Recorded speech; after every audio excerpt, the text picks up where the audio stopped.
Amis de la liberté, de la démocratie et de la bonne gouvernance, salut à tous et à chacun et bienvenue à ce nouveau rendez-vous de votre émission Le Grand Déballage. La question religieuse, la question ethnique, la question coutumière, ce sont des éléments importants qui font l'actualité au Burkina Faso. Nous en parlons dans votre émission Le Grand Déballage de ce jour avec l'ancien ministre des Affaires religieuses et coutumières du Burkina Faso. Il a accepté de nous donner sa première interview depuis donc la fin de sa mission au niveau du gouvernement du Burkina Faso. Monsieur Issaka Sourouema. On l'appelle son excellence parce que c'est un chef aussi traditionnel. C'est un Burkinabé de synthèse, on en reparlera tout à l'heure. Monsieur le ministre, bonsoir. Oui, bonsoir, monsieur Ouedraogo. Comment vous allez? On a envie de dire vous, votre famille et toutes les personnes qui vous sont chères. Non, nous, et personnellement, moi, je n'ai pas à me plaindre parce que alors, je respire la forme. Dans ma famille, tout le monde se porte bien. Au village, il n'y a pas de problème particulier. Bon, et avec ma hiérarchie traditionnelle, à commencer par Sa Majesté le Mogonaba, il n'y a aucun problème, donc tout va bien. Et quand un chef comme vous doit saluer, il faut saluer en respectant les normes. C'est ça, non? Clairement, c'est important. Oui, absolument, puisque de toute façon, on n'est pas chef de par soi-même. On est chef parce que quelqu'un vous a intronisé. Alors, et que de ce point de vue, nous sommes que la partie... moi, par exemple, je ne suis que la partie extérieure de l'iceberg. Et on ne peut pas, par exemple, comme on dit en morée, consommer les éphémères, c'est-à-dire les termites ailés, et puis oublier que c'est grâce, justement, à la pluie du matin. Bon, que les éphémères s'envolent la nuit pour qu'on puisse les attraper. Donc, quand vous devez parler tout le temps, il faut vous référer d'abord au Moro, ensuite au Saponais, ainsi de suite. Ça veut dire qu'il y a des catégories de chefs à respecter impérativement. Oui, absolument. Alors, peut-être que il faut préciser que si c'est en tant que ministre de la République, quand j'étais au gouvernement, bon, je n'ai pas besoin de me référer effectivement à ma hiérarchie traditionnelle parce que là, c'est en tant que ministre. Mais dans la situation actuelle, entre vous et moi, je pense que c'est un devoir traditionnel que j'accomplis avec plaisir. Vous êtes accroché au bonnet, hein, vous ne vous en débarrassez jamais pratiquement. Oui, mais ça dépend du type de bonnet. Quand j'étais au gouvernement, je ne portais pas ce type de bonnet. Je portais un bonnet qu'on dirait anonyme. Bon, parce qu'il n'est pas conseillé, par exemple, à un chef, bon, n'est-ce pas, de se déplacer et la tête non couverte. Maintenant, ces bonnets anonymes, bon, tout le monde les porte, donc on passe de façon, c'est banal, c'est anonyme, etc. Et ça ne dérange personne, parce que si vous êtes un ministre de la République, bon, et ça c'est ma conviction. Alors, il y en a qui peuvent ne pas être d'accord, et je respecte leur point de vue, mais moi, en tant que ministre de la République à l'époque, j'ai estimé que porter ce type de bonnet en conseil des ministres, par exemple, ou bien en parlant au nom du gouvernement avec ce type de bonnet, c'est communautairement typé. Et si on doit aller dans le sens de la cohésion sociale, dans le sens de bien vivre ensemble, je crois que nos appartenances spécifiques du point de vue communautaire, bon, devraient peut-être être mises en berne. Maintenant, dans le contexte où, s'il y a un contexte où je dois y aller en tant que chef traditionnel, là, effectivement, ce type de bonnet, je le porte. Il fallait tout simplement ne pas accepter d'aller au gouvernement, alors? Non, je suis un citoyen. Alors, et la République... Le citoyen qui a un bonnet. Oui, mais qui a un bonnet, absolument. Donc, je pense qu'on peut concilier ces deux positions, tout simplement parce qu'il n'est écrit nulle part que si vous avez le bonnet, vous ne pouvez pas aller au gouvernement. Oui, mais écoutez votre raisonnement tout à l'heure, il y a comme une certaine antipathie entre le bonnet et puis la fonction ministérielle. Surtout qu'on peut vous catégoriser et ça peut donner lieu à des interprétations diverses. Mon cher, les gens savent que je suis déjà chef, que je suis chef déjà. Je pense que même en ne portant pas ce bonnet, et dès que j'apparais, et même si ma tête n'était pas couverte, alors dès qu'on dit mon nom, surtout que je suis un communicateur comme vous, c'est déjà connu, les gens savent que nous soyons des Mossés ou pas, que je suis un chef. Et de mon point de vue, ça c'est personnel, et votre objection est pertinente, c'est votre point de vue, mais le mien, c'est que, comme les gens savent déjà que je suis un chef traditionnel, bon, même si je ne le porte pas, eh bien les gens le savent et ils me respectent. Même ceux qui ne sont pas des Mossés, il y en a qui sont naturellement surpris par la simplicité et par la modestie. Ça, c'est pas moi qui le dis, ce sont les gens qui le disent. Et c'est bien de préciser qu'au Burkina, tous les chefs ne portent pas le même type de bonnet. Il y en a différents types de bonnets en fonction des différentes localités. Absolument. Important. Oui. Alors vous, ça vous fait quoi de voir que votre bonnet que vous portez, que vous avez et dont vous avez hérité peut-être de la succession normale, certainement, se retrouve partout et sur n'importe quelle tête actuellement au Burkina Faso? Non, pas sur n'importe quelle tête. Non, on sait qu'il y en a qui ont négocié, qui ont acheté même à la limite le bonnet pour le porter, finalement se sont fait ériger chef. Vous m'en apprenez des choses. Vous en savez des choses. Ah bon? Vous faites peut-être Vous jouez dans la dynamique de l'ignorance organisée, mais dans le fond, vous savez que le bonnet aujourd'hui quand même perd de sa valeur du fait que n'importe qui porte le bonnet de chef. Vous avez raison, parce que autant les gens ont du respect pour l'institution chefferie traditionnelle, autant, bon, quand il s'agit des personnes qui incarnent cette institution traditionnelle, bon, les avis sont plus mitigés. Maintenant, si je dois répondre à votre question, il faut dire que c'est aussi à cause de ça qu'il est aujourd'hui question, n'est-ce pas, d'adopter une loi portant statut de la chefferie traditionnelle et coutumière, alors qui puisse permettre de réguler tout ça, alors, et de légiférer effectivement là-dessus, en tenant compte des spécificités communautaires, en tenant compte des spécificités régionales, parce qu'en réalité, si les gens du Yatenga sont des Mossé et les gens de Ouagadougou sont également des Mossé, si vous regardez, même au niveau du bonnet, ce n'est pas la même chose. Donc, il faut également tenir compte de ces spécificités et n'en parlons pas en réalité des autres régions du Burkina, que ce soit de l'Est ou de l'Ouest, bon, ou du Nord, ou encore du Sud. Donc, tous ces éléments-là sont contenus dans les textes, ou dans les avant-projets, ou dans les documents, bon, qui doivent servir de base à l'élaboration d'un statut à l'élaboration d'une loi portant statut de la chefferie coutumière. Ce débat, on ne finira jamais de le mener, tôt ou tard, on reviendra là-dessus. Je vous pose une question certainement que tous les Burkinabés se posent actuellement. Ça fait quoi de se retrouver du jour au lendemain de ministre à citoyen lambda? Non, je pense que moi, j'ai été appelé au gouvernement parce que je suis en réalité un acteur de la société civile et je suis président d'une association qui s'appelle Association pour la tolérance religieuse et le dialogue interreligieux. Alors, moi je me suis dit avec des amis que comme nous sommes en train d'aller à la retraite, bon, je suis à la retraite bien sûr, c'était en 2018-2019, qu'est-ce que nous pouvons apporter comme plus-value à la construction de l'État-nation. Alors, c'est dit, donc, au regard de nos expériences respectives, on s'est dit il faut créer ce type d'association parce que les questions communautaires et les questions religieuses sont des questions, des problématiques émergentes qui remettent en cause ou qui sont susceptibles de mettre en cause fondamentalement, n'est-ce pas, l'existence de notre État, l'existence de notre nation en construction. Donc, ce faisant, à notre niveau, c'est ce que l'on peut faire. Et c'est comme ça que c'est parti. Et qui vous a appelé pour vous nommer ministre? Non, attendez que je termine. Et comme ça que c'est parti. Et puis, quand le MPCR est arrivé au pouvoir, alors moi, j'étais simplement assis. Bon, quelqu'un m'a envoyé un message pour me dire « Ah oui, ben, vous serez appelé demain. » Alors, je pense qu'on était le 4 hein, ou le 3 mars 2022 et que vous serez appelé. Voilà. Et donc, j'ai été appelé, en effet, et on m'a dit de passer voir voilà, le président d'Amiba le lendemain. Et moi, je ne connais personne, je ne connaissais personne d'entre eux. Donc, même le président d'Amiba, avant d'être nommé, vous ne le connaissiez pas? Pas du tout. Du tout, du tout? Non, non, non, pas du tout. Pas du tout.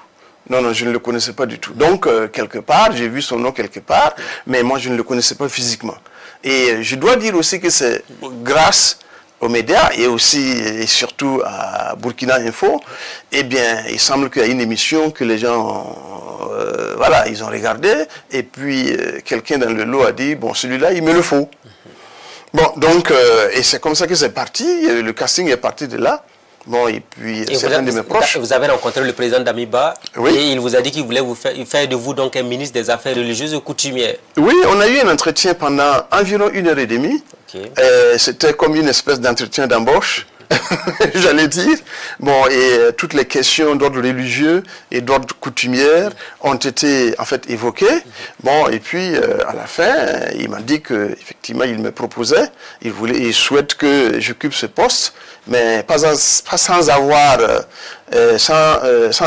demandé si j'étais militant actif ou adhérent simplement d'un parti politique. Bon, cette question avait été abordée. Oui, moi j'ai dit non, je n'appartiens à aucun parti politique parce que bon, j'estime que mon statut de chef traditionnel, ça c'est une position personnelle. Oui, je respecte ceux qui ont beaucoup de chefs qui voilà, sont ceux qui ont des positions différentes. Moi je respecte. Je dis en tant que chef traditionnel, écoutez, chef traditionnel, bon, je ne pense pas que ce soit opportun pour moi en fait de faire de la politique. En tout cas, la politique partisane, parce que la gouvernance traditionnelle, c'est une forme de politique. Mais c'est inclusif, c'est participatif, bon, et c'est équitable. En tout cas, en théorie.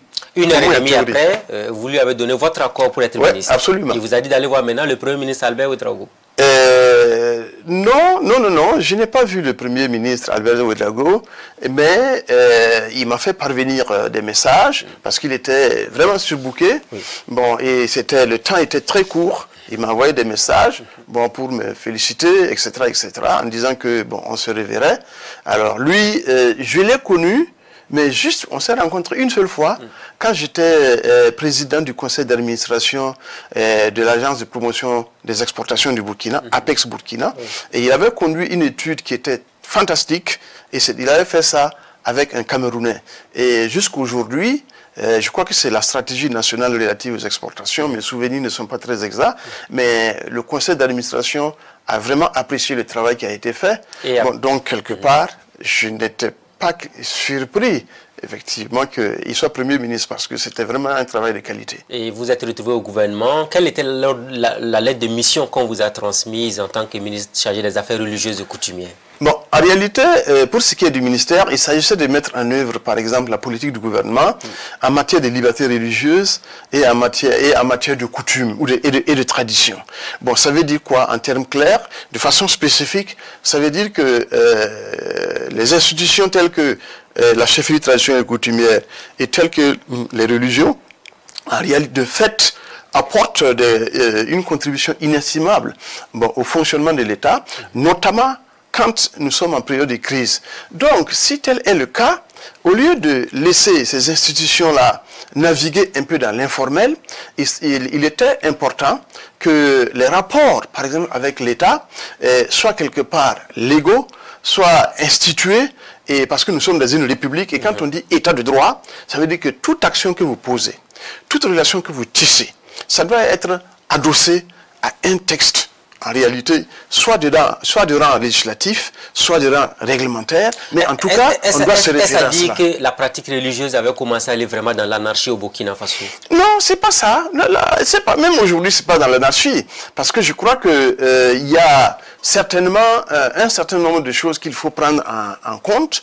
Parce que aujourd'hui, vous savez que fondamentalement, les subsahariens, je ne parlerai pas d'Africains, parce que si vous parlez des Africains, vous incluez le Maghreb. Alors, mais si les subsahariens ont un fond de religiosité prononcé. Alors, que ce soit dans le cadre, par exemple, de la religion traditionnelle, que ce soit dans le cadre du christianisme ou dans le cadre de l'islam, alors quand nous y allons réellement à fond. Donc, ce sont des énergies, simplement, qu'il faut travailler, effectivement, à canaliser et à créer des passerelles entre les différentes religions, de sorte que ça puisse servir l'État. Mais les religions n'aiment pas qu'on arrive à les caporaliser. Non, c'est pas de la caporalisation. Est-ce que vous n'étiez pas devenu gênant à un moment donné? Parce qu'on commençait à dire, lui, là, il prend trop de surface, il veut nous montrer comment on doit pratiquer notre religion. Non, peut-être que je me suis parfois mal exprimé, peut-être que j'ai été incompris, mais il ne faut pas jeter la pierre à ceux qui pensent ainsi. Il nous revenait en réalité de travailler à les rassurer, de travailler à ce que les gens comprennent davantage. Bon, on a fait, il y en a qui ont compris. Alors, il y en a qui avaient besoin encore de comprendre, mais je pense qu'il faut simplement prêter de la bonne foi. Quand on est un responsable de la République, quand on est un serviteur de la République, il ne faut pas porter des regards, par exemple, biaisés sur les gens. Même s'il y en a qui sont de mauvaise foi, ce n'est pas à vous de dire.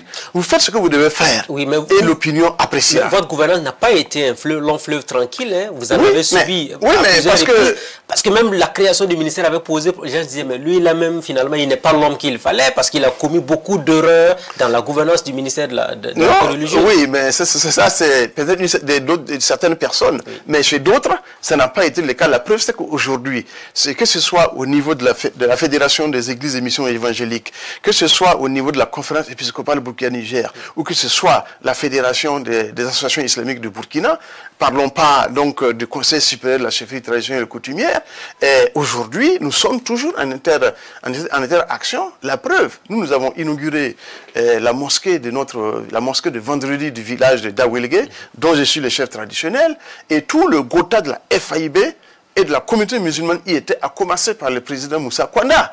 Donc, de ce point de vue, il n'y a pas de raison. Il n'y a pas de nuage, à la limite. Il n'y a pas de nuage. Mais laissez-moi vous dire que le ministère était nouveau. Donc, quand il y a quelque chose de nouveau, bon, il y en a qui estiment que c'est bien. Il y en a qui s'interrogent, qui ne demandent qu'à voir concrètement ce que ça représente. Moi-même, je n'ai jamais été secrétaire général. On vous a donc, la première fois que j'étais ministre, c'était des erreurs de Gawa. Donc, et moi je suis un humain, je pense que aujourd'hui, même les chefs religieux, vous voyez qu'il y en a beaucoup qui commettent des erreurs. Mais est-ce que 3 erreurs doivent par exemple faire oublier? Est-ce que vous avez eu l'impression que vous faisiez un mauvais procès par rapport à la gestion de ce ministère en question? Non, ce n'est pas un mauvais procès. Je pense que les gens ne comprenaient pas, et certaines personnes ne comprenaient pas, et c'était à nous d'apporter la preuve que ce ministère mérite d'exister. Alors donc, c'est ce que j'ai dit. Moi, je n'ai pas de procès d'intention, je n'ai pas d'a priori vis-à-vis de qui que ce soit. Certains sont allés plus loin pour dire que c'est finalement ces autorités coutumières et religieuses qui ont eu votre tête. Non, je pense que... parce que dans les officines, ça se disait, ce ministère, il fallait le faire disparaître. Non, je pense que non, les sociétés s'auto-réculent à un moment donné de l'histoire. De la même manière que il a été surprenant de voir ce ministère créé et de me voir. Moi-même, j'étais surpris.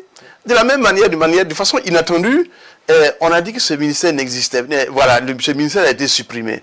Donc, il y a un parallélisme des choses qu'il ne faut pas dire. Si c'était moi, eh bien, on n'aurait pas supprimé le ministère. Si on dit que on a eu ma tête, au moins le ministère devait exister. Est-ce que les religions aiment être régulées finalement? Non, c'est pas de la régulation. Oui, mais tel qu'on vous écoute. Non. Attendez, je vous donne un exemple. En juin 2022, au cours d'une communication orale en Conseil des ministres, vous avez dit qu'il fallait être regardant sur les prêches, les émissions au niveau des radios confessionnelles. Il fallait être un peu regardant sur ce que les uns et les autres allaient dire dans les lieux de culte. Et là, ça n'est pas passé dans certaines communautés. On a trouvé que le ministre voulait prendre assez de prérogatives qui ne lui revenaient pas de droit. Oui, c'est vrai, mais on s'est expliqué et puis en fait on s'est compris. Alors, et donc avec les différentes communautés, parce que moi j'étais, en tout cas avec mes collaborateurs, on était vraiment accessibles et quel que soit le responsable, par exemple religieux qui nous appelait, vous pouvez vérifier, et qui voulait nous voir au sujet d'un problème, automatiquement, nous on les recevait et puis on trouvait la solution, n'est-ce pas, aux différents problèmes. Donc ça, je ne pense pas. Ça, c'est dans la dynamique. Voilà, quand on pose des actions, on ne peut pas ne pas commettre des erreurs et on ne peut pas se fixer sur 2, 3, 4 erreurs ou supposer telles. Pour dire que, voilà, le reste, tout ce qui a été fait, il faut passer ça par perte au profit et que, ça ne valait pas la peine. Cette décision qui avait été annoncée à l'issue du Conseil des ministres avait commencé à faire grand bruit au niveau des confessions religieuses. Oui. Parce qu'on se demandait comment vous, ministre, vous allez commencer à réglementer et réguler ce qui se disait dans les lieux de prière, entre autres. On avait expliqué, je vous donne les explications, que ce n'est pas le ministère qui s'en occupe. Il y a des institutions qui s'en occupent déjà. Et moi, en tant que ministre, là, j'étais au sein du gouvernement, les ministres en charge de ces questions-là. S'il y a par exemple l'ONAFA, l'Observatoire national des affaires religieuses, vous avez le Conseil supérieur de la communication, vous avez la CIL, vous avez l'ARCEP, vous avez un certain nombre d'institutions. Mais dès qu'on doit parler de ces questions-là, c'est moi.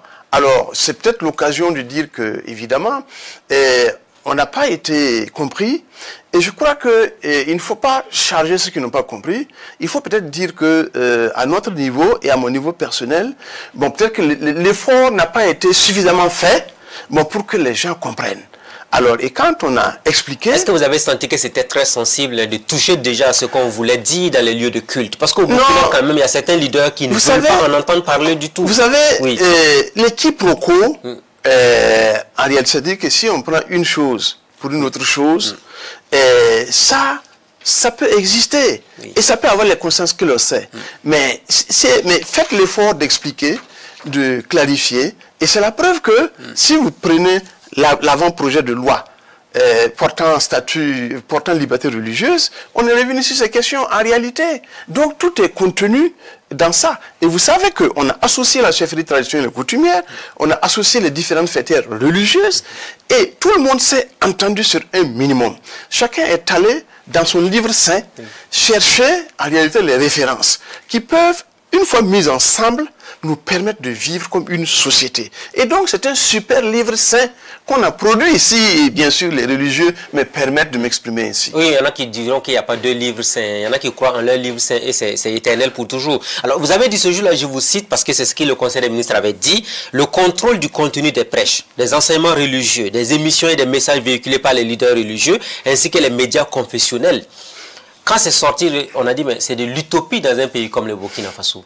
Non, non, c'est pas de l'utopie. Je vous ai dit que simplement, c'est la clarification. Il fallait apporter des explications. D'abord, peut-être a priori, il aurait fallu Est-ce qu'il n'a pas manqué la manière au niveau de votre démarche, au niveau du gouvernement, avant que cette communication orale ne passe au niveau du gouvernement? Mais c'est ce que je suis en train de vous dire. Mais quand on s'est expliqué, voilà, ben, on s'est compris. Donc, et quand je vous cite aujourd'hui, par exemple, même le 2 octobre, enfin j'ai le 2 octobre, le 30 septembre, au téléphone, j'étais plus ministre, je crois, quand les religieux et les coutumiers sont réunis. Oui. Mais moi, j'ai appelé un certain nombre de chefs religieux qui disent, mais on est vraiment dans cette dynamique et on est content que vous nous ayez appelé. Il faut appeler tel chef ou tel autre chef religieux ou tel président de fêtière pour dire que bon, on attend, c'est seulement eux qu'on attend. Mais donc, ça veut dire que il y a vraiment aucun nuage. Parce que vous savez très bien que, même vous et moi, si on doit travailler ensemble, il arriverait des moments où peut-être il y a des choses que je ferais, bon, et que vous ne partagerez pas, mais est-ce que fondamentalement, l'objectif commun, qui est de parvenir à ce que la cohésion sociale soit de mise, soit se renforce dans ce pays, si on a cet objectif-là, le reste là, c'est des questions de procédure et des questions de forme. Alors, et on peut expliquer et se comprendre. Procédure et forme, vous l'avez dit. Début juin, il y a eu ce discours-là qui a été tenu en Conseil des ministres. Et avant fin juin, il y a eu l'histoire de Gompouzgou, où une fois de plus, vous, ministre, vous étiez obligé de vous excuser publiquement. Oui. Est-ce que cela ne vous a pas fragilisé? Parce que finalement, la note est sortie, elle a été rejetée dans le fond et dans la forme par la Fédération des associations islamiques du Burkina. Et le Premier ministre était obligé de rencontrer tout le monde. Vous étiez là, vous avez demandé pardon. Est-ce que cela ne vous a pas affaibli? Il y en a qui ont commencé à dire que ce ministère, finalement, doit disparaître. Non. D'abord, dans les religions et dans nos traditions, nous sommes tous des humains et que donc nous ne sommes pas infaillibles. Mais au niveau des j'en arrive. Oui. Alors, si nous ne sommes pas infaillibles, il faut faire l'effort au cas où, effectivement, ça arrive, de dire, voilà, ici, effectivement, je n'aurais pas dû faire ci, j'aurais dû faire ça. Alors, ça n'a pas été fait. Bon, ben, nous sommes tous des humains, excusez-moi. Ça ne vous enlève rien. Et puis ensuite, c'est pas Isaka Suruema qui a rédigé, qui a décidé de rédiger de son propre chef cette correspondance. C'est qui l'a fait? Il y a des institutions de la République. Non, c'est votre ministère. J'en arrive, M. Ouedraogo. Laissez-moi parler. Donc, il y a des institutions de la République. Alors, donc, qui m'ont donné des informations et qui m'ont donné des orientations. Et sur cette base, et quand on donne des orientations, ben, nous comprenons, hein, et c'est sur cette base que l'action a été entreprise. Mais à l'épreuve des faits, il s'est trouvé que les informations reçues n'étaient pas en parfaite adéquation avec la réalité.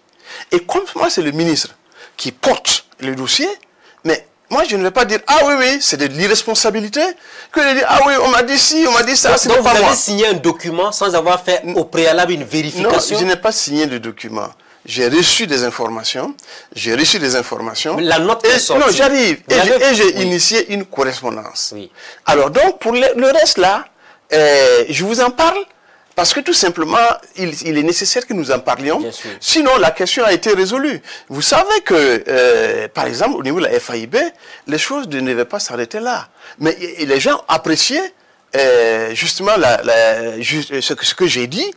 Et c'est moi qui ai dit, voilà, écoutez, avec l'imam Abdallah, il faut que moi j'aille. C'est pas quelqu'un qui me l'a imposé. Hein.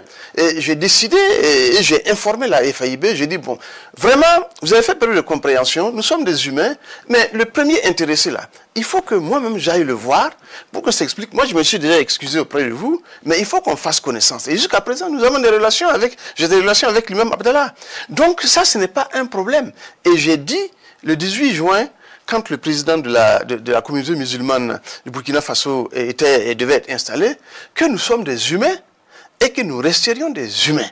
Et que de ce point de vue, on sera amené à commettre des erreurs, mais comme nous sommes que des humains et que nous demeurerons que des humains, bon, ben, c'est à la communauté, aux différentes communautés, d'essayer de nous comprendre. Et si on venait à eux, bon, pour battre notre coulpe, comme on l'a dit, bon, il faut qu'elle reste accessible et compréhensive. Je pense que tous les chefs religieux, tous autant qu'ils sont, si vous regardez, il n'y a pas quelqu'un qui ne commet pas d'erreur. Donc, je pense est-ce que vous avez, voilà. Est-ce qu'avec le recul, vous avez été induit en erreur par vos équipes par rapport à cette affaire? Non, moi je pense que c'est plutôt moi qui ai peut-être eu à induire mes équipes en erreur. Parce que dès que j'ai eu les informations par rapport à la situation, la correspondance que j'ai rédigée, je n'ai pas été, j'allais dire, suffisamment ouvert. Bon, auprès d'un certain nombre de mes collaborateurs, et vous savez très bien que si vous n'êtes pas suffisamment ouvert, si vous écoutez votre propre chanson, votre propre voix, eh bien, ça fait le lit à des erreurs. Et donc, ça peut vous emporter tous. Donc, moi, je pense que l'ensemble des collaborateurs ont toujours été fidèles, ont toujours été loyaux. Est-ce que cet événement-là n'a pas fragilisé le ministère des Affaires religieuses? Non, moi, je ne pense pas. C'est ce que je vous dis. Si vous prenez, par exemple, Monseigneur Laurent Dabiré, si vous prenez donc de la conférence épiscopale Burkina-Niger et naturellement le cardinal Philippe Ouedraogo, aujourd'hui, si vous prenez également le pasteur Henri Yé, ou bien le président de la FAIB de l'époque, donc El Hadj Moussa Kwanda, mais il y a vraiment aucun problème. Je vous dis et je vous le répète. Alors, tous autant qu'ils sont, mais jusqu'aujourd'hui, nous avons de très bonnes relations, donc il n'y a aucun problème, on se fréquente. Pour autant que c'est possible. Donc ça veut dire que le problème, ce n'est pas qu'il y ait peut-être des incompréhensions.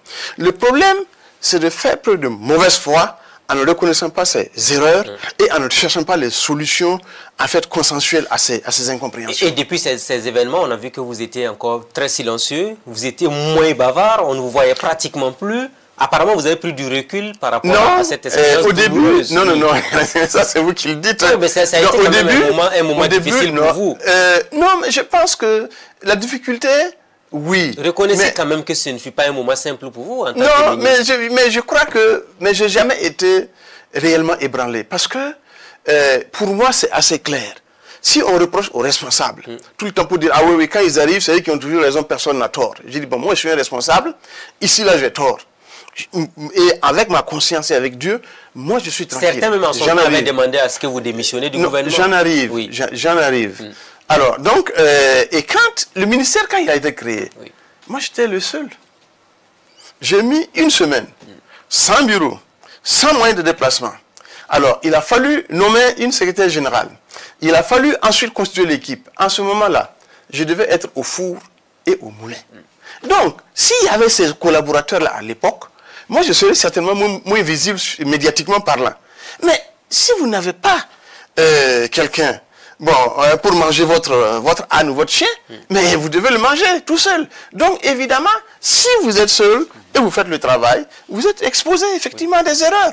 Et donc, et c'est pour ça qu'au fur et à mesure que l'équipe se constituait, bon, moi, j'ai laissé les gens parler, et moi, j'étais de plus en plus en retrait. C'est cette logique. Sinon, c'est pas que je me suis recroquevillé, parce que j'ai subi un certain nombre j'ai commis un certain nombre d'erreurs réelles ou supposées. Non, ce n'est pas ça. Bon, donc, vous savez, dans la vie, on en a vu des vertes et des pas mûres. Oui, je le sais bien. Alors, est-ce qu'après ces événements, vous avez été sermonné par le président d'Amiba? Le président d'Amiba a dit en conseil des ministres que lui, les seules personnes auxquelles il ne voudrait pas avoir affaire, c'est ceux qui n'agissent pas. Ceux qui agissent et qui commettent des erreurs réelles ou supposées, lui, il est solidaire et il sera toujours solidaire avec eux. Ça a été exactement la même chose pour le Premier ministre Albert Ouedraogo. Donc, et moi je leur ai dit, quand le problème s'est posé, j'ai dit, bon, moi je m'excuse, mais si on devrait effectivement aller au-delà, il vaut mieux que moi je sois sacrifié en lieu et place du système. Vous l'avez dit au Premier ministre et au Président? Non, notamment au Premier ministre. Oui, j'ai dit non, bon, il m'a dit non, on ne peut pas en arriver là, etc. Non, parce qu'il y a une certaine opinion aussi qui demandait tout de même votre départ du gouvernement par rapport à ces événements-là. Mais est-ce que vous voyez, est-ce qu'il y a un ministre, si vous devez faire un sondage, vous verrez que l'ensemble des ministres, depuis le président Roch, voilà, depuis la transition sur le président Zida, etc. Oui, si vous faites des sondages, vous verrez très bien qu'il y a toujours une certaine opinion qui estime que tel ministre, vraiment, il faut le dégommer. Donc, maintenant, est-ce que ça atteint une masse critique qui conditionnait effectivement donc mon limogeage? Moi, je pense que non. Est-ce que vous avez eu des inquiétudes à un moment donné? Parce qu'on a cru que c'était une religion qui était carrément visée par rapport à ces événements-là. Est-ce que vous avez vu un peu une certaine utilisation malsaine de ces événements-là? Non. Sans accuser qui que ce soit tout de même. Non, moi c'est ce que je vous ai dit. L'ampleur que ça moi j'ai pas d'utilisation, moi j'ai pas d'appréciation. Je ne vais pas juger à la place des gens. Moi je laisse les gens avec leur conscience. J'en arrive. Ce qui me désole, c'est plus parce que moi j'ai eu des insuffisances dans la communication et dans les interactions avec les différentes communautés que ce que les communautés ou les membres de communautés pensent. Parce que je crois que j'aurais dû faire davantage pour que les gens puissent comprendre. Alors, et vous savez que, par exemple, avant que nous partions, le poste de directeur général des affaires religieuses n'était pas pourvu. Parce qu'on a cherché, voilà, et on a cherché, et ça n'a pas été du tout facile, parce qu'il y a un certain nombre de paramètres. Moi, je prends en compte les paramètres communautaires, je prends en compte les paramètres régionaux, je prends en compte les paramètres religieux, et je prends en compte surtout la valeur intrinsèque des individus. Parce que ce qui est important, nous sommes dans une république, et que dans une république, ce ne sont pas les références ethniques. Sinon, par exemple, les Mossés, si on dit, ah oui, oh là là, il faut que nous, ce soit nous, il n'y a pas de république. Maintenant, la valeur intrinsèque des intéressés, c'est ça qui, en dernière instance, doit décider de tout. Et on a cherché, malheureusement, jusqu'à ce que nous partions, on n'en a pas trouvé. Donc, mais on était toujours en train de chercher, parce que vous savez, voilà. Donc, ça veut dire qu'il n'y a aucun problème. Le souci pour nous, c'était d'agir en république, en républicain. Et donc, c'était uniquement cela. On n'a vraiment pas de problème avec qui que ce soit. Est-ce que dans la gestion du ministère des Affaires religieuses et coutumières, il y a certaines religions qui ont voulu vous mettre pression pour des nominations à des postes de responsabilité par rapport au pourcentage de nominations entre autres? Non, il n'y a pas eu de pression. Mais nous-mêmes, à notre âme et conscience, si vous prenez le cas de notre association, c'est ce que nous avons essayé de dupliquer là-bas. Le secrétaire permanent de notre association, c'est un certain Sessouma, c'est lui qui était mon directeur de cabinet. Alors, si vous prenez la secrétaire générale, et au passage, donc je remercie donc les autorités de la transition actuellement, et puis au premier chef, donc le président de la transition, Ibrahim Traoré, qui justement, vous savez, Madame Somé, donc née Diallo Nandi, est actuellement ministre en charge de l'action humanitaire. Ça veut dire que ce que vous dites, c'est vrai, mais quelque part, le fait d'être passé par le ministère en charge des affaires coutumières religieuses, ça n'a pas été un échec, même si par ailleurs, l'intéressée elle-même avait des valeurs intrinsèques pour avoir été haut commissaire, pour avoir été gouverneur, chargé de mission, directeur général, etc., etc.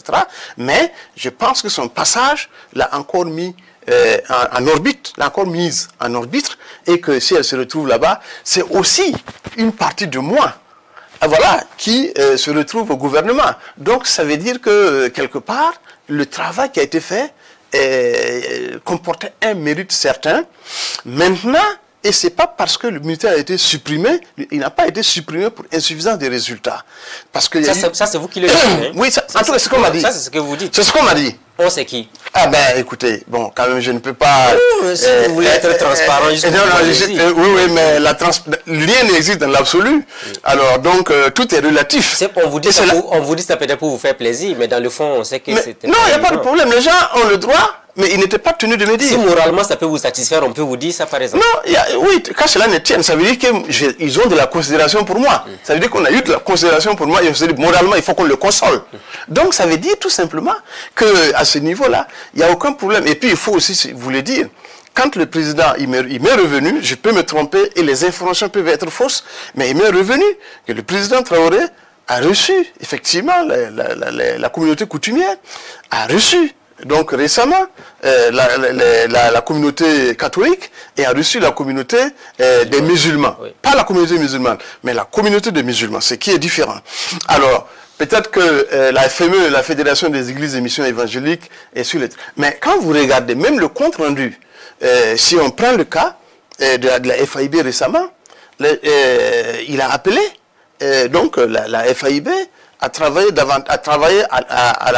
le sens de la cohésion sociale. Ça, c'est pas nouveau. Mais moi, j'ajouterais qu'en réalité, la FAIB travaillait déjà dans le sens de la cohésion sociale. Alors maintenant, qu'elle en fasse davantage, je veux bien, mais quand je regarde les titres là, j'ai l'impression on dit qu'il faut que la FAIB travaille dans ce sens. Elle travaille déjà dans ce sens. Maintenant, ça nécessite d'être renforcé au sens des défis qui sont de plus en plus nombreux et qui sont de plus en plus corsés. Donc, et puis si vous regardez la conférence épiscopale, elle a dit qu'elle est disposée à accompagner la transition. Donc, ça veut dire que même si le ministère n'existe pas du point de vue institutionnel, les problématiques sont au cœur des préoccupations de la transition aujourd'hui. La laïcité aujourd'hui est à rude épreuve. Est-ce que le ministère avait pour mission d'anticiper justement qu'on en arrive à une guerre éventuellement religieuse au Burkina Faso? Est-ce que vous en avez des inquiétudes? Non, une guerre religieuse, je ne crois pas. Des incompréhensions interreligieuses, intercommunautaires, qui peuvent mettre à mal notre vivre ensemble, d'accord. Mais moi, je ne suis pas dans cette, je ne suis pas dans cette dynamique. Maintenant, la laïcité, il faut aussi dire une chose. Bon, la laïcité, là, il faut lui donner un contenu. Et nous travaillons à cela. Je pense que le CAPES a déjà réalisé un rapport là-dessus. Moi-même, je faisais partie du groupe de travail. Alors, et j'y ai contribué. Au niveau du ministère, on a également parlé. Maintenant, il fallait, au niveau de à ce qui concerne le Burkina, lui trouver un contenu qui reflète les préoccupations, les aspirations des différentes communautés qui composent le Burkina. Si on doit dire, voilà, entre les religions et l'État, c'est la guerre, comme en France, je schématise, hein, mais ça, ce n'est pas bien.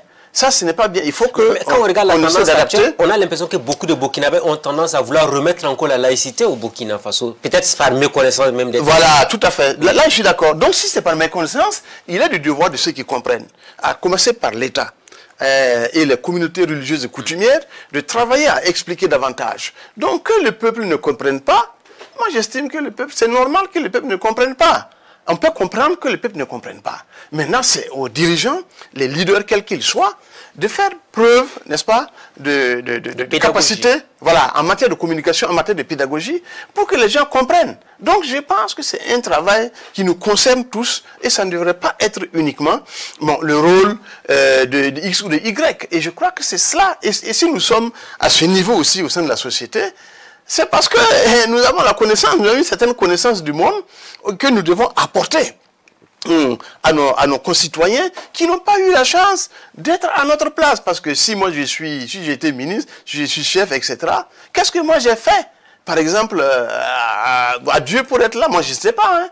Peut-être qu'il y a des gens qui sont plus méritants, mais qui n'ont pas eu cette opportunité. Donc il faut faire preuve d'humilité et d'expliquer et de ne pas se fatiguer d'expliquer. De ne pas se fatiguer d'expliquer, c'est très important. Je vais vous entendre sur... Est-ce que vous pensez que la suppression de ce ministère a été une erreur? Non, moi je pense que ça dépend simplement de la vision. Et ça a été créé. Ça a été créé, ça a été supprimé. Moi je ne pense pas que ce soit une erreur. Je pense que le problème simplement, c'est que aujourd'hui, ce que personnellement je souhaite, c'est que les problématiques coutumières et religieuses soient davantage prises en compte. Parce que l'absence du ministère ne signifie pas un désintérêt, n'est-ce pas, des autorités de la transition vis-à-vis de ces problématiques-là. La preuve, l'actuel ministre, donc en charge de l'administration territoriale, le colonel Boukari Zungrana, bon, et il a pris contact avec moi. Il m'a fait vraiment l'amitié et la fraternité de me recevoir sur ma demande. Et lui-même, il a dit qu'il souhaitait effectivement me voir, donc quelque part. Et moi, je suis allé le voir. Et il m'a dit, bon, en tout cas, en ce qui le concerne, il est vraiment disposé à travailler, à m'associer dans le travail. Ah, vous voulez un poste? Non. Non, parce que vous êtes allé négocier un poste quelque part. Non, non, non, je vous rassure que ce n'est pas le cas. Ah, vous n'êtes pas allé négocier un poste. Non, non, non, je vous rassure que ce n'est pas le cas. Parce que c'est le travail. Oui. Si on m'appelle. Non, parce qu'il y a du travail. Non, si on vous appelle, c'est vous qui avez demandé, qui avez demandé à le voir. Oui, mais attendez que je vous dise le contenu. Allez-y, allez-y. Moi, je n'ai pas demandé à être ministre. On m'a appelé. La plupart du temps, moi, je n'ai jamais demandé à être nommé. Donc, on m'a seulement appelé sur la base de ce que je fais. Donc, ce n'est pas la peine, c'est le travail qui fait appeler. Ce n'est pas l'appel qui fait le travail. Donc, ça veut dire que ce n'est pas la demande qui fait le travail. Donc, quand il m'a reçu, il m'a dit, OK, parce que nous avons une association qui travaille sur la question. Il y a Racine, dont je suis membre. Il y a l'association pour la tolérance religieuse et le dialogue interreligieux, dont je suis le président. Et je suis également un chef traditionnel. Alors, si on doit s'enfermer et dire « Ah, le ministère n'existe pas, c'est pas la peine, vraiment, c'est une humiliation, je m'en fous, je fais ci, je fais ça », ce n'est pas responsable. Un citoyen ne doit pas se comporter comme ça. Il faut que nous dépassions nos propres intérêts, notre propre ego là, pour servir la République. Et je lui ai dit que nous sommes disponibles. Et il m'a dit, bon, de toute façon, la question de la chefferie traditionnelle et coutumière est au cœur des préoccupations du ministère. Et que vous serez associés. Alors, il y a bien des choses qu'on s'est dit, mais bon, je pense que ce n'est pas la peine que je revienne. Vous avez dit que vous allez dire le contenu, donc vous avez fini déjà. Oui, non, j'ai fini déjà. Mais en fait, déjà, ce qui est aussi important à préciser, on a l'impression que vous attendez éventuellement à ce qu'on vous donne un poste éventuellement. Non, pas du tout. Ça ne vous intéresse pas? Non, si on m'appelle, il n'y a aucun problème. Je réponds en tant que citoyen. Okay. Voilà. Mais je ne...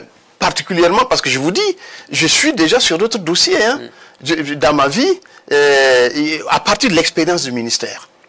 À partir donc, de ce que j'ai pu faire jusque-là, il y a autre chose. Par exemple, nous sommes en train de travailler à la création d'un cadre de réflexion et d'orientation sur la démocratie, mais qui prenne en compte, par exemple, en termes de plus-value et de valeur ajoutée, les religions, qui prennent en compte la chefferie traditionnelle et coutumière, et particulièrement le genre, et également le genre, et notamment la femme.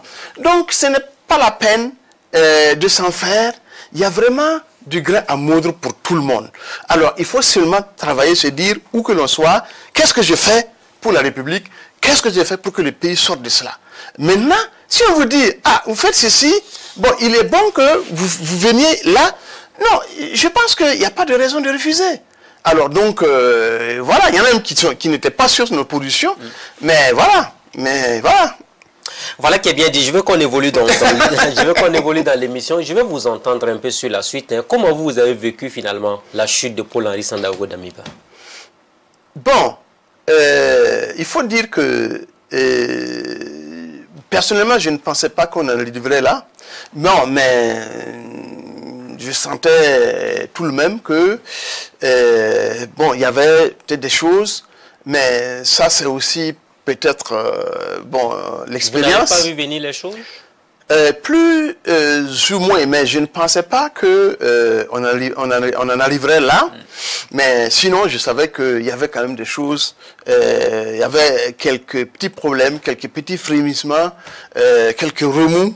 Donc, au sein du MPSR. Ça, si je dis qu'il ne savait pas, bon, ce n'est pas vrai. Mais comment est-ce que j'ai vécu cela?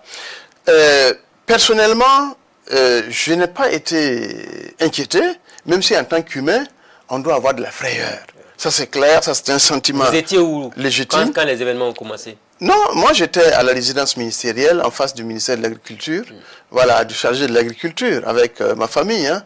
Donc, il n'y a pas eu de problème. Bon, la sécurité après m'a dit, bon, vous savez, pour ce qui est du MPSR, vous n'intéressez pas les gens, ce n'est pas un problème, notamment les ministres. Il n'y a pas de raison que les gens s'inquiètent, à commencer même par le Premier ministre. Mais on ne sait jamais. Dans une situation qui est volage, dans une situation qui est incertaine, bon, peut-être qu'il faut vous mettre à l'abri, parce que les loups solitaires, ça peut exister. Vous étiez au ministère en charge des affaires coutumières religieuses. Ce que vous avez dit a certainement plu à des gens, mais c'est certain que ça a déplu à d'autres. Alors, donc, si dans ce méli-mélo, les gens s'en prennent à vous, bon, quelque part, l'État ne pourra pas nécessairement venir à votre secours. Donc, on vous a demandé de quitter finalement. Voilà, donc, moi, mais j'ai laissé ma famille. Ah, vous êtes parti seul? Ah oui, mais quand même... Vous avez sacrifié votre famille. Pour plus de sécurité, non. Oui. D'abord la famille, d'abord moi, puisque en général, quand les gens arrivent, bon, les femmes, les enfants, etc., nous avons une culture telle que même ceux qui nous combattent aujourd'hui, en tout cas, ils sont plus ou moins bienveillants, bon, vers les femmes et les enfants, bon, à part quelques, bon, voilà. Quelques illuminés, comme on dit. Voilà. Et vous étiez caché où? Ah, mais pourquoi je vais vous dire quand même? Je pense que je ne peux pas vous le dire et je ne vais pas vous le dire. J'étais en lieu sûr. Non, oui, j'étais en lieu sûr, c'est certain. Jusqu'à ce que Damiba tombe, est-ce que pendant les événements, vous l'avez appelé en tant que chef d'État, en tant que son ministre pour lui parler? Non, pour être sincère avec vous, quand, voilà, le 30 septembre au matin, il y a eu effectivement les coups de feu, etc. J'ai envoyé un message à l'ensemble des membres du gouvernement, à mes collègues et au président d'Amiba, ça peut se vérifier, pour dire que, bon, écoutez, à ce niveau de responsabilité, la vie ne peut pas être un long fleuve qui coule tranquillement. Donc, ce qui arrive, c'est contre la volonté voilà, des gens, mais si ça doit arriver, et ce qui, on a attendu de voir... C'était contre vous, votre volonté. Quand oui, mais j'ai envoyé ça à mes collègues tout de même. Okay. Je ne peux pas dire oui, oui, c'est bien. Parce que le président Traoré, je ne suis pas sûr qu'un mois avant, lui-même, il savait qu'il serait à ce poste. Donc, les sociétés ont une extraordinaire capacité de régulation qui peut être pour ou contre nos intérêts. Mais il faut s'élever au-dessus de ça et puis regarder. Donc, ce sont mes collègues quand même. Donc, j'ai dit, donc, il faut avoir le moral haut, etc., etc. Et le message, il existe. Alors, c'était donc sur notre plateforme. Alors, donc, il n'y a aucun problème. Et il vous a répondu? Le président Damiba avait répondu à votre message? Oui, il m'a répondu. Il a dit, OK, vu. Alors, donc, et puis le président, le premier ministre aussi a répondu, OK, vu. Alors, donc, moi, cela me suffit. Bon, c'est dans l'esprit, hein, ce n'est pas les mêmes mots qu'ils ont utilisés. Donc, moi, ça ne me dérangeait pas du tout. Je me suis dit, écoutez, c'est comme ça. De la même manière que de façon inattendue, nous sommes arrivés au gouvernement. De façon inattendue, on s'en va. Moi, je ne m'attendais pas à être au gouvernement. Donc, réellement, même quand j'étais au gouvernement, on nous a tiré les oreilles en conseil des ministres parce que je n'avais pas vraiment, réellement dans ma tête, c'était pas le... J'avais des problèmes. Quand je me mirais, je me demandais, est-ce que c'est moi réellement le ministre? Est-ce que je suis réellement ministre? Parce que je n'en revenais pas. Peut-être qu'il y a 20 ans, il y a 30 ans, j'aurais été nommé ministre, que ça ne m'aurait pas surpris et ça n'aurait pas surpris beaucoup de gens. Alors, finalement, le président Damiba est tombé. Quand l'annonce a été faite, vous avez dit c'est la fin pour vous, hein, clairement. Non, c'est un autre début pour moi. Pour moi, c'est un nouveau départ. Est-ce que vous êtes inquiété pour la santé du président Damiba? Oui, quand même. Parce que le coup d'État a été proclamé. Oui, parce que, pour ne rien vous cacher, il ne me connaissait pas. Mais dès que nous avons, on a commencé à travailler ensemble, et lui et puis le Premier ministre Albert Ouedraogo, franchement, ils ont fait preuve de compréhension, ils ont fait preuve de disponibilité, ils ont fait preuve de générosité vis-à-vis de notre ministère. Et chaque fois que j'avais un problème que je posais, il y avait un problème que je posais, ils étaient tout oui et prêts à nous satisfaire. Et ça s'est toujours bien passé parce qu'on n'avait pas de budget, par exemple. Alors, donc, et le ministre des Finances, c'est idem. Et chaque fois qu'il donnait des instructions au ministre des Finances, mais c'était automatiquement fait. Donc, le ministre Abel Somé. Donc, pour ça, et la ministre déléguée, Mme Compaoré Yoni Brigitte. Et ça, honnêtement, c'était une atmosphère de cordialité, de fraternité et d'amitié. Est-ce que vous avez été soulagé de voir qu'il a pu quitter le Burkina sans être touché physiquement? Ah oui, mais j'étais fortement... Mes prières, c'était pour lui et pour le Premier ministre. Alors, et l'ensemble de leurs collaborateurs, parce que nous autres là, bon, nous sommes la 5e roue du carrosse. Bon, on peut dire qu'on n'est pas forcément, on n'est pas aussi exposé qu'eux. Et pour des gens qui vous ont traité de cette manière, pour des gens qui ont été sensibles aux préoccupations de votre ministère, ben, il était tout de même, il est humain, il est moralement conseillé, voilà, d'avoir un regard. Parce que, c'est-à-dire, même faire preuve d'empathie, essayer de se mettre à la place des intéressés, bon, pour éprouver le sentiment, bon, et puis, dans une certaine mesure, si vous pouvez contribuer à rendre leur situation moins inconvéniente, que vous apportez votre contribution. Alors, au niveau de l'opinion, est-ce que vous expliquez le désamour en 8 mois de gouvernance de Damiba, au niveau des populations burkinabées? Bon, je pense que on aurait dû, j'allais dire, communiquer davantage. Je pense, et puis en outre, aller davantage aux gens. Et par exemple, pour ce qui concerne la société civile, pour ce qui concerne par exemple les partis politiques, peut-être que même si c'était derrière les rideaux, par exemple, bon, il aurait fallu entrer en interaction avec les acteurs et voir, bon, comment est-ce que, quel type de passerelle on peut construire entre nous. Parce que peut-être que certaines décisions qui ont été prises pouvaient être justes, mais inopportunes. Alors, donc, par exemple, les salaires, parlons-en. Vous avez accepté qu'on double vos salaires en tant que ministre? Oui, mais j'ai été surpris que vous disiez qu'aucun ministre n'a dit mot, parce que je vous ai suivi une fois. Il aurait fallu... vous avez empoché ou pas? Non, on n'a pas empoché. Non, vous avez empoché. Ça, c'est une expression... Oui, mais ça allait sur vos comptes ou pas? Non, Chaque fin du mois, est-ce que c'était viré ou pas? Non, non, attendez. Naturellement que c'était viré. Et vous en avez bénéficié? Mais bien entendu. Ça veut dire quoi? Ça veut dire que il faut simplement savoir que en conseil des ministres et en conseil de cabinet, cette question a été évoquée. Et si vous regardez, je pense qu'il y a des éléments même qui étaient sur les médias sociaux et les réseaux sociaux qui disaient que les ministres, bon, par rapport à ça, on dit qu'il fallait effectivement revenir sur leur salaire. Et ça, théoriquement et juridiquement, ça pouvait se justifier, mais politiquement, on peut dire que c'était inopportun. Parce que ce qui est juridiquement, par exemple, recommandé et pertinent, bon, peut ne pas être du point de vue politique, voilà, et du point de vue communicationnel opportun. En termes clairs, ça veut dire quoi? Si c'est depuis 2008-2009 que les ministres avaient ce salaire, pendant que l'ensemble des fonctionnaires ont vu leur salaire augmenter et même multiplier par 2 dans certains cas, c'est quand même c'est pas équitable. Donc vous justifiez ça? Non, j'explique pour le moment. Je ne justifie pas. C'était pas équitable de garder, n'est-ce pas, le niveau des ministres, parce que c'est la même fonction qui a été utilisée pour calculer l'augmentation des salaires des fonctionnaires. La même fonction devait être utilisée pour calculer donc l'augmentation des salaires des ministres. Et donc, les gens n'auraient pas senti. Mais si vous quittez 1,3 million, 1,4 million, et puis vous allez à plus de 2 millions, bon, évidemment, eh ben, ça choque l'opinion. Et ça, c'est compréhensible, voyez-vous. Donc, ça veut dire que si on avait fait ça, ça ne se serait pas posé. Mais une fois que ça a été fait, les gens ont expliqué, et on était en train de débattre, et puis on n'est pas... Le débat n'était pas totalement épuisé, mais au niveau donc du ministère des Finances, il y avait quelques difficultés. Bon, et puis on a dit, bon, il faut aller quitte à ce qu'on revienne. Est-ce que vous étiez particulièrement contre? Moi, je n'étais pas pour en tout cas. Mais pourquoi vous n'avez pas démissionné? Parce que si vous n'acceptez pas, mais vous aurez pu partir du gouvernement. Non, c'est pas ça le problème. Quand on n'est pas d'accord, on s'en va. Non, c'est pas ça le problème. Personnellement, je n'étais pas pour.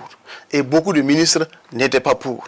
Alors, et même le Premier ministre, contrairement à ce que l'on pense, il n'a pas argumenté. Et le président Damiba, donc ça veut dire que c'est pas aussi simple qu'on le pense. Pourquoi on n'a pas démissionné et pourquoi je n'ai pas démissionné? Je pense que pour cette raison, pour moi, c'était pas pertinent. Moi, si on me disait, pour ce qui est le statut de la chefferie traditionnelle et coutumière, bon, eh ben, ce n'est plus à l'ordre du jour. La loi portant liberté religieuse, ce n'est plus à l'ordre du jour. Bon, honnêtement, je n'aurais pas, parce que c'est sur cette base que j'ai donné effectivement mon accord, la mise en œuvre de la politique du gouvernement. Donc la question salariale pour vous n'est pas une question suffisamment importante pour faire partie d'un gouvernement? Non, en réalité, moi j'ai fait vos principes. Non, pour ce gouvernement-là en tout cas. Parce que moi j'ai fait l'international. J'ai touché plus de 3 millions. J'ai fait la CEDEAO là. Donc de ce point de vue, en réalité, ces salaires-là, bon, c'est beaucoup. Pour moi, bien sûr, et pour les Burkinabés. Mais pour moi, ce n'était pas une raison suffisante. Et il y a des ministres qui touchaient plus que ça, en réalité. Mais on ne force pas quelqu'un d'être ministre au Burkina Faso, on vient au gouvernement quand on veut. Oui, quand on vous propose, quand on vous appelle, oui, quand on vous appelle. Oui, quand on vous appelle, vous n'êtes pas obligé non plus d'accepter. Oui, mais je vous ai dit que pour moi, ce n'est pas une raison suffisante pour démissionner. Ok, un autre élément important. Est-ce que les 6 mois qu'on donne aux ministres après le départ du gouvernement, vous continuez d'en bénéficier? Bon, je pense que il y avait des explications à ce niveau pour que on essaie de voir, mais je crois que le président Ibrahim Traoré s'est penché sur la question et je crois que effectivement il y a un certain montant qui est servi au ministère, Au ministre déflaté. Ouais, déflaté. Vous en faites partie actuellement.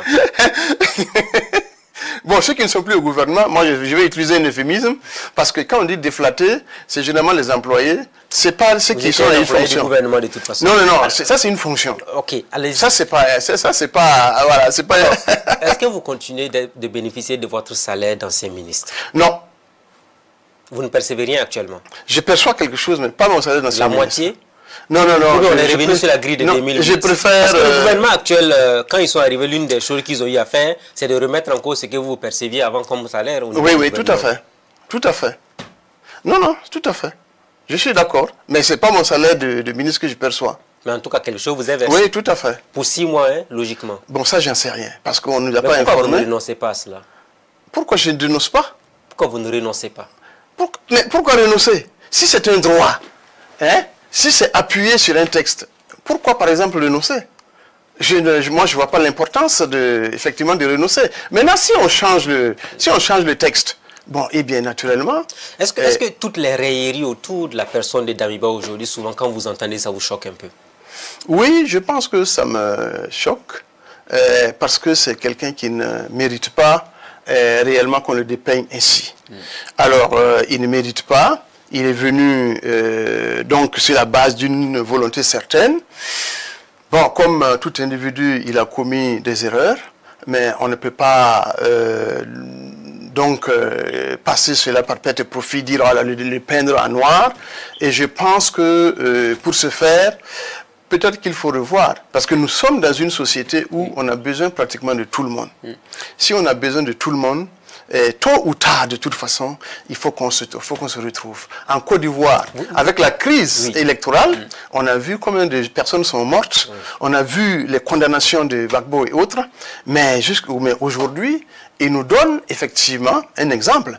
Et je suis content de savoir que le Forum sur la réconciliation nationale, par exemple, est à l'ordre du jour. Bon, même si il ne faut pas mettre la charrue avant les bœufs, bon, comme le ministre en charge de la jeunesse l'a dit. Vous souhaitez voir revenir Damiba au Burkina rapidement? Oui, pourquoi pas? Moi, personnellement, je pense que c'est un souhait. Bon, maintenant, à ceux qui dirigent le pays d'en aviser. Sinon, je ne peux pas dire... Est-ce que vous l'avez appelé depuis qu'il est en exil? Non, j'ai eu un contact avec lui, au moins pour m'assurer qu'il va bien. Parce que je crois que pour ce que nous avons fait ensemble... il vous a rassuré qu'il allait bien? Oui, il m'a rassuré qu'il allait bien, il n'y a aucun problème. Est-ce qu'il est inquiet pour le Burkina actuellement? Ce qu'il vous a dit, bon, ça, on n'en a pas parlé. J'ai simplement demandé s'il allait bien. Il m'a dit que, voilà, il allait bien, il n'y a aucun problème. Alors, mais il faut dire qu'il n'y a pas de problème particulier. Puisque même ceux qui sont aujourd'hui, vous savez qu'il y a certains ministres du président de qui ont été reconduits. Et même ceux qui sont les ont reconnus qu'ils faisaient partie du MPSA depuis le 24 janvier. Donc c'est la continuité. Est-ce que vous avez rencontré le capitaine Traoré? Non. Vous avez cherché à le voir? Non, pas du tout. Lui aussi non plus vous a fait appel? Oui, parce que nous, en fait, moi, je ne le connais pas. C'est comme le président Damiba. Par contre, le Premier ministre, il m'a précédé à Nice. Et grâce à lui, entre autres, Moi, j'ai été élu délégué CDA de Nice Côte d'Azur. Joachim Son de Tambela. Oui. Donc, moi, je venais d'arriver et j'étais là depuis. Et puis, réellement, ça a été on a travaillé ensemble dans le cadre du renforcement du comité de défense de la révolution de Nice Côte d'Azur, dont j'étais le premier responsable. Bon, à la naissance du CDR, moi, je n'y étais pas. Donc, c'est quand il s'agissait de renouveler l'organe dirigeant que, grâce à lui, entre autres, j'ai été élu. Alors, mais je n'ai pas demandé à le voir non plus, mais ça ne saurait tarder parce que nous avons des relations communes. Bon, moi, j'ai de ses nouvelles, il a de mes nouvelles, mais je pense que l'occasion se présentera pour qu'on se voit. Voilà qui a bien dit merci à vous. On est pratiquement en fin d'émission, c'est allé très vite. Naba, on a envie de le dire. Excellence, Monsieur Isaka Sourouema, parce que beaucoup de gens font aussi la confusion. En tout cas, merci d'avoir accepté de venir répondre aux questions de Burkina Info. Et merci beaucoup. Et puis on va souhaiter ensemble de commun accord la paix pour notre pays. Et puis surtout le retour de la stabilité. Voilà. Amen. Merci beaucoup, chef. Ok. Ainsi prend fin donc l'émission de ce jour. Amis de la liberté, de la démocratie et de la bonne gouvernance. Rendez-vous la semaine prochaine avec un nouvel invité. Bonsoir chez vous.